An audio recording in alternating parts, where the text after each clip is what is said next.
Meu namorado me disse que eu era egoísta por não querer que ele dormisse na casa dele. As palavras ecoavam na minha mente como uma sentença que eu não conseguia aceitar. Egoísta? Eu, que abria mão dos meus planos toda vez que ele precisava de alguma coisa? Que cancelava compromissos importantes só para ficar com ele? A acusação doía mais do que qualquer tapa na cara. Mas o que ele não sabia, o que ninguém sabia, é que minha resistência tinha uma razão muito mais profunda do que simples ciúme ou possessividade. Uma razão que, se revelada, mudaria completamente a forma como todos me viam. Meu nome é Letícia, tenho 28 anos, e até 3 meses atrás, eu acreditava que tinha encontrado o amor da minha vida. Diego era tudo o que eu sempre procurei. Carinhoso, atencioso, engraçado. Nos conhecemos numa festa de formatura de uma amiga em comum, e a química foi instantânea. Ele era médico residente, eu trabalhava como analista de marketing numa empresa de cosméticos. Parecia perfeito demais para ser verdade, e como descobri depois, realmente era. A discussão começou numa quinta-feira à noite. Estávamos no meu apartamento, assistindo Netflix, quando ele disse que precisava ir para a casa dele pegar algumas roupas e que ia dormir lá. Senti meu estômago revirar. Por que você não traz as roupas aqui? Você pode dormir aqui, sugeri, tentando soar casual. Ele parou o que estava fazendo e me olhou com aquela expressão que eu já estava começando a conhecer bem, uma mistura de irritação e impaciência. Letícia, eu tenho uma casa. Preciso ir lá às vezes. Não posso viver grudado em você 24 horas por dia, disse ele, o tom mais áspero do que o usual. Senti minha garganta apertar. Não era sobre estar grudada nele. Era sobre algo muito mais sério, algo que eu não podia explicar sem soar completamente louca ou paranoica. Eu sei que você tem sua casa, mas não seria mais prático você ficar aqui. Suas coisas já estão aqui, sua escova de dente, suas roupas. Insisti, sabendo que estava pisando em terreno perigoso. Ele se levantou do sofá com um movimento brusco que me fez recuar instintivamente. Você está sendo egoísta, Letícia. Egoísta e possessiva. Eu não sou seu prisioneiro, ele disse, as palavras saindo como projéteis. Toda vez que menciono minha casa, você arruma uma desculpa. Toda vez que falo que vou dormir lá, você faz drama. Isso não é normal. As lágrimas começaram a formar nos meus olhos, mas eu as segurei. Como explicar para ele que minha resistência não era capricho? Como contar que, 3 semanas atrás, quando ele dormiu na casa dele pela primeira vez depois que começamos a namorar, eu passei a noite inteira acordada. Não por saudade, mas por medo. Como revelar que eu sabia exatamente o que acontecia naquela casa quando ele estava lá? Você não entende, comecei a dizer, mas ele me cortou. Não, você que não entende. Eu preciso da minha independência. Preciso do meu espaço. E se você não consegue aceitar isso, talvez a gente devesse repensar essa relação. A ameaça pairou no ar como uma bomba prestes a explodir. Ele pegou as chaves e se dirigiu para a porta, parando apenas para me dar um beijo frio na testa. Vou dormir na minha casa hoje. Amanhã a gente conversa quando você estiver mais calma. A porta bateu e eu desabei no sofá. Se essa história já está te prendendo, inscreva-se no canal porque o que vem depois vai te deixar completamente sem palavras. Porque a verdade sobre por que eu não queria que Diego dormisse na casa dele estava prestes a vir à tona de uma forma que nem eu imaginava possível. Fiquei ali sentada, encarando a porta fechada, com o coração batendo tão forte que parecia que ia sair do peito. Diego não fazia ideia do que eu descobri 3 semanas atrás, na única noite que consegui me convencer de que estava sendo paranoica demais.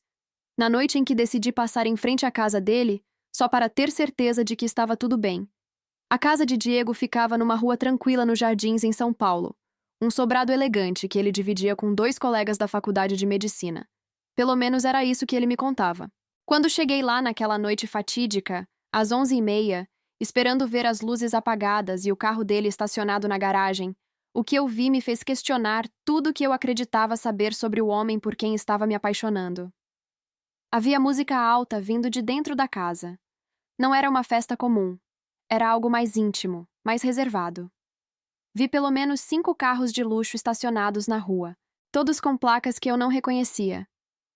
Mas o que me fez o sangue gelar foi quando vi uma mulher saindo pela porta dos fundos. Ela era deslumbrante, do tipo que você vê em capas de revista. Cabelos longos, corpo escultural, vestida como se tivesse acabado de sair de uma sessão de fotos. Ela não estava sozinha. Outras duas mulheres igualmente impressionantes a seguiram, todas rindo e conversando baixo enquanto caminhavam até uma BMW prata. Diego apareceu na porta alguns segundos depois, ainda vestindo apenas uma bermuda e uma camisa aberta. Ele acenou para elas, um aceno casual, familiar, como quem faz isso com frequência. Minha primeira reação foi sair correndo dali. Mas algo me fez ficar. Algo me fez estacionar um pouco mais longe e observar. Durante as próximas 2 horas, vi mais carros chegarem e saírem. Homens mais velhos, bem vestidos, acompanhados por mulheres jovens e exuberantes. Todos pareciam conhecer Diego. Todos pareciam à vontade naquela casa. Foi quando entendi que aquela não era a casa de um estudante de medicina comum. Aquilo era outra coisa. Algo que Diego cuidadosamente mantinha escondido de mim.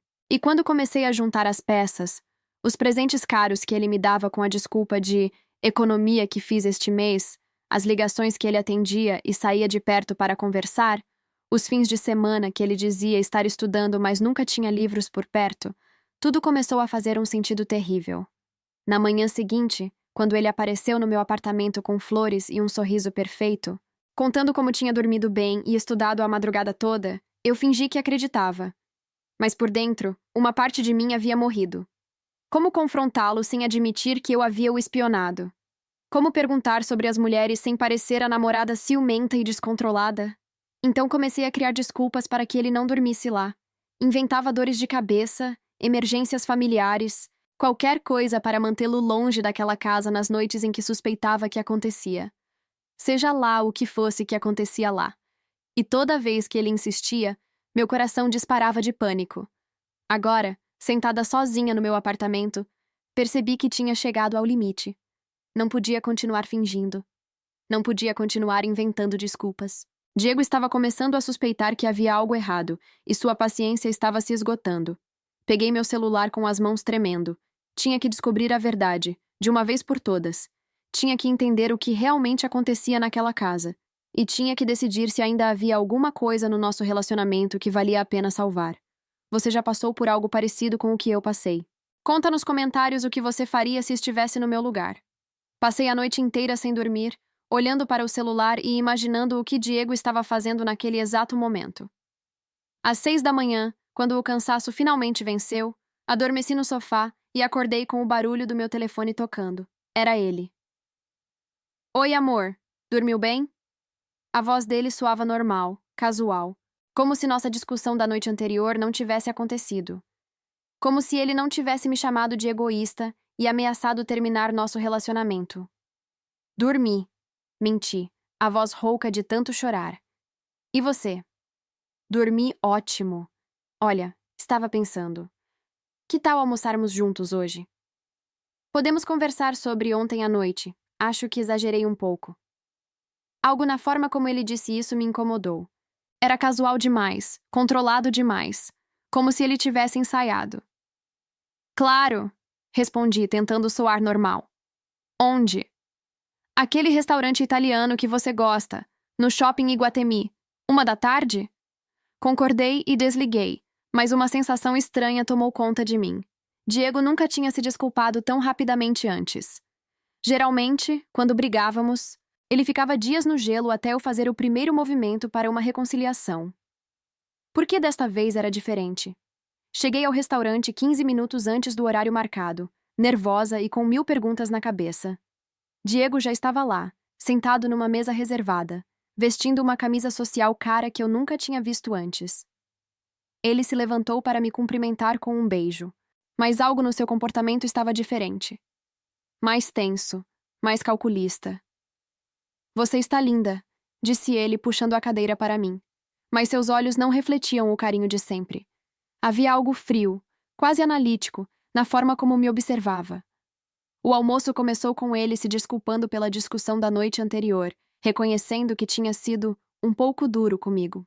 Mas conforme a conversa avançava, percebi que ele estava me estudando, analisando cada reação minha, como se estivesse procurando por algo específico. Letícia, posso te fazer uma pergunta? Disse ele de repente, no meio da sobremesa. Seu tom havia mudado completamente. Você tem me seguido? Senti meu sangue gelar. O quê? Como assim seguido? Na quinta passada, uma vizinha minha disse que viu um carro parecido com o seu parado na rua da minha casa por algumas horas. Um Civic branco, mesmo modelo que o seu. Os olhos dele estavam fixos nos meus, procurando por qualquer sinal de mentira. Minha mente entrou em pânico. Como ele sabia? Será que eu tinha sido tão óbvia assim? Tentei manter a compostura, mas sentia meu rosto esquentando. Diego, isso é loucura. Por que eu faria uma coisa dessas? Não sei, você me diz. Talvez porque está sendo. Ele fez uma pausa calculada. Egoísta e possessiva. Talvez porque não consegue aceitar que eu tenha uma vida fora deste relacionamento. A palavra egoísta novamente. Mas desta vez, soava diferente. Não era uma acusação feita no calor da discussão. Era algo planejado, estratégico. Como se ele estivesse tentando me fazer admitir algo. Eu não te segui. Menti, minha voz saindo mais baixa do que pretendia. E mesmo que tivesse seguido, não seria por possessividade. Seria por... Parei, percebendo que estava prestes a revelar mais do que deveria. Por quê? Ele insistiu, se inclinando para a frente. Complete a frase, Letícia. Seria por quê? Olhei nos olhos dele e, pela primeira vez, vi quem Diego realmente era. Não era um médico carinhoso e dedicado por quem eu tinha me apaixonado. Havia algo calculista, quase predatório, na forma como me analisava. Como se eu fosse um problema que precisava ser resolvido. Não importa, murmurei, desviando o olhar. Vamos esquecer isso. Não, não vamos esquecer, disse ele, sua voz ficando mais firme. Se você está desconfiando de mim, preciso saber. Se está inventando coisas na sua cabeça, podemos resolver isso. Mas se você está realmente me espionando... Ele parou, deixando a ameaça implícita no ar. Foi nesse momento que percebi que estava caminhando numa corda bamba sobre um abismo. Diego sabia que eu sabia alguma coisa. E pelo jeito como estava conduzindo essa conversa, ele estava decidido a descobrir exatamente o quanto eu sabia. Se minha história te revolta tanto quanto me revoltou, se inscreve para apoiar histórias como a minha e se inscreve para saber como eu resolvi isso. O silêncio se estendeu entre nós por longos segundos. Diego me observava como um predador observa sua presa, esperando o momento certo para atacar. Eu sabia que qualquer palavra errada poderia destruir tudo, ou me dar as respostas que eu precisava. Diego, comecei, escolhendo cada palavra cuidadosamente. Se eu te fizer uma pergunta, você me responde com honestidade total? Ele relaxou ligeiramente na cadeira, provavelmente achando que havia assumido o controle da situação. Claro, amor, pode perguntar qualquer coisa. O que você realmente faz na sua casa quando dorme lá? A expressão dele mudou instantaneamente. O sorriso confiante desapareceu, substituído por algo muito mais sombrio. O que você quer dizer com isso? Quero dizer exatamente o que perguntei. O que acontece na sua casa? Quem são essas pessoas que frequentam lá? Por que você faz tanta questão de dormir lá especificamente em certas noites? Diego ficou em silêncio por um tempo que pareceu uma eternidade. Quando finalmente falou, sua voz tinha uma frieza que eu nunca havia ouvido antes. Letícia, você está entrando em território perigoso. Tem coisas na minha vida que não dizem respeito a você. Coisas que é melhor você não saber. Coisas como o quê? Como as mulheres que vi saindo da sua casa na quinta passada. Como os carros de luxo. Como o dinheiro que você claramente tem, mas nunca me explicou de onde vem. O rosto de Diego empalideceu. Por um momento, vi medo nos seus olhos. Medo real. Você realmente me seguiu. Vi mulheres lindas saindo da sua casa no meio da noite, Diego. Vi homens mais velhos chegando e saindo com elas. Vi você na porta, claramente confortável com a situação. O que eu deveria pensar? Ele passou a mão pelo cabelo, um gesto nervoso que eu nunca tinha visto nele fazer. Letícia, você não entende. Não é o que você está pensando. Então me explica o que é. Me explica de onde vem o dinheiro para os presentes caros, para as roupas de marca, para aquele relógio que custa mais que meu salário de 6 meses. Me explica por que você tem tanta pressa em ir para casa em certas noites específicas. Eu não posso. Não pode ou não quer? Não posso, repetiu ele mais firme. E você precisa parar de fazer perguntas. para o seu próprio bem. Aquelas palavras soaram como uma ameaça velada, e senti um frio na espinha. Para o meu próprio bem? Isso é uma ameaça, Diego? É um conselho. Um conselho de alguém que se importa com você. Esqueça o que você viu. Pare de fazer perguntas. Continue sendo minha namorada e fingindo que nada disso existe. E se eu não conseguir fingir? Ele se inclinou para a frente novamente, mas desta vez havia algo genuinamente perigoso nos seus olhos. Então você vai ter que tomar uma decisão muito difícil, Letícia. Porque existem pessoas envolvidas nessa situação que não gostam de curiosos. Pessoas que não têm o mesmo carinho por você que eu tenho. Senti meu coração disparar. Que pessoas, Diego? Do que você está falando? Estou falando de gente que tem muito dinheiro e muito poder. Gente que paga bem para manter certas coisas em segredo. E que não hesita em resolver problemas quando alguém ameaça expor esses segredos. A realidade da situação começou a se formar na minha mente como uma imagem terrível sendo revelada aos poucos. Diego não era apenas um médico residente que tinha um lado obscuro. Ele estava envolvido com algo muito maior, muito mais perigoso do que eu imaginava. Você está me dizendo que corre perigo se eu continuar fazendo perguntas? Estou te dizendo que ambos corremos perigo se você continuar fazendo perguntas. Olhei ao redor do restaurante, de repente me sentindo observada. Será que havia alguém nos vigiando? Será que a conversa estava sendo monitorada? A paranoia começou a tomar conta de mim, mas sabia que não era paranoia infundada. Era instinto de sobrevivência. Diego, disse finalmente, eu preciso saber uma coisa. Você me ama de verdade, ou eu sou apenas uma fachada para você? A pergunta pareceu atingi-lo como um soco no estômago. Por um momento, vi o homem por quem me apaixonei voltando à superfície. Letícia, é complicado. E naquele é complicado, entendi que minha vida tal como eu conhecia havia acabado. É complicado. Ecoou na minha mente como uma sentença de morte para tudo que eu acreditava ser real entre nós. Levantei da mesa sem dizer uma palavra, peguei minha bolsa e comecei a andar em direção à saída. Diego me seguiu, tentando me alcançar. Letícia, espera. Por favor, não vá embora assim. Parei no meio do estacionamento e me virei para encará-lo uma última vez. Não, Diego. Você está certo. É complicado demais para mim. Nos dias que se seguiram, tentei processar tudo o que havia descoberto. Diego me ligava incessantemente, mandava mensagens, aparecia no meu prédio. Mas eu não atendia. Não podia. Cada vez que olhava para ele, via não o homem por quem me apaixonei, mas um estranho envolvido em algo que eu nem conseguia compreender completamente. Foi na quarta-feira seguinte que tudo mudou para sempre. Estava no trabalho quando recebi uma ligação de um número que não reconheci. Letícia Santos? Perguntou uma voz feminina desconhecida. Sim, quem está falando? Doutora Patrícia Almeida, Delegacia de Combate ao Crime Organizado. Preciso falar com a senhorita urgentemente. É sobre Diego Ferreira dos Santos. Senti o mundo girar. O que aconteceu? Não posso falar por telefone. Pode vir até a delegacia agora? 1 hora depois, estava sentada numa sala fria e cinzenta, encarando uma delegada que parecia ter visto muito mais da vida do que qualquer pessoa deveria. Senhorita Santos, há quanto tempo conhece Diego Ferreira? 3 meses. Por quê? O que aconteceu com ele? Diego foi preso ontem à noite numa operação que investigava uma rede de tráfico humano e prostituição de luxo. Ele é um dos principais operadores do esquema. As palavras atingiram meu peito como balas. Tráfico humano, prostituição.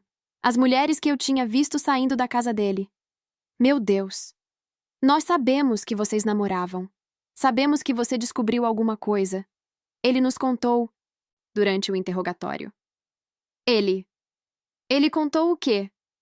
Que você o confrontou, que suspeitava de algo, e que ele tentou dissuadi-la de continuar investigando. A delegada se inclinou para a frente. Letícia, preciso que você entenda uma coisa.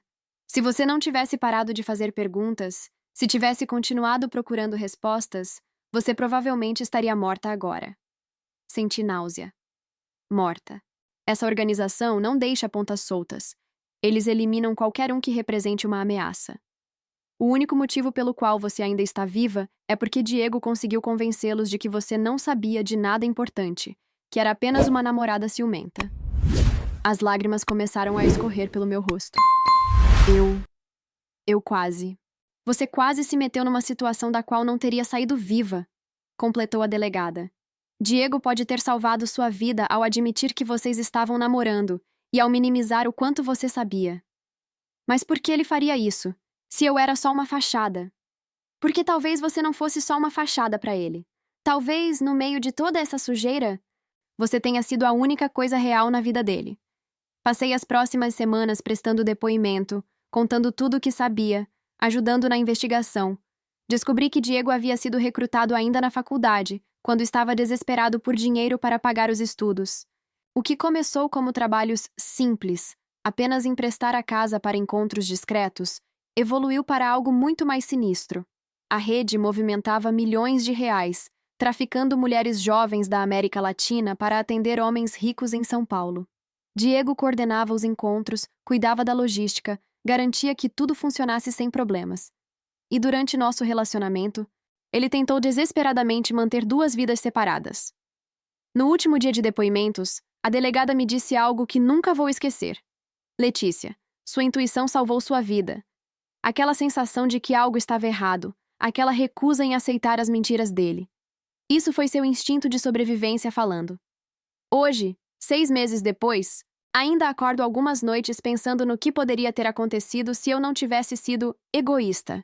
Se eu tivesse aceito passivamente que Diego dormisse na casa dele.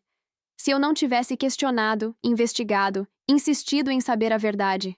Às vezes, ser chamada de egoísta pode salvar sua vida. Às vezes, confiar no seu instinto é a diferença entre viver e se tornar mais uma vítima silenciosa de um sistema que devora pessoas inocentes. Diego foi condenado a 15 anos de prisão. A rede foi desmantelada. Mais de 30 mulheres foram libertadas. E eu aprendi que não existe amor verdadeiro construído sobre mentiras, não importa o quão convincentes sejam. Se minha história te mostrou que nunca devemos subestimar nossos instintos, compartilha e se inscreve para ouvir mais histórias como a minha que precisam ser contadas.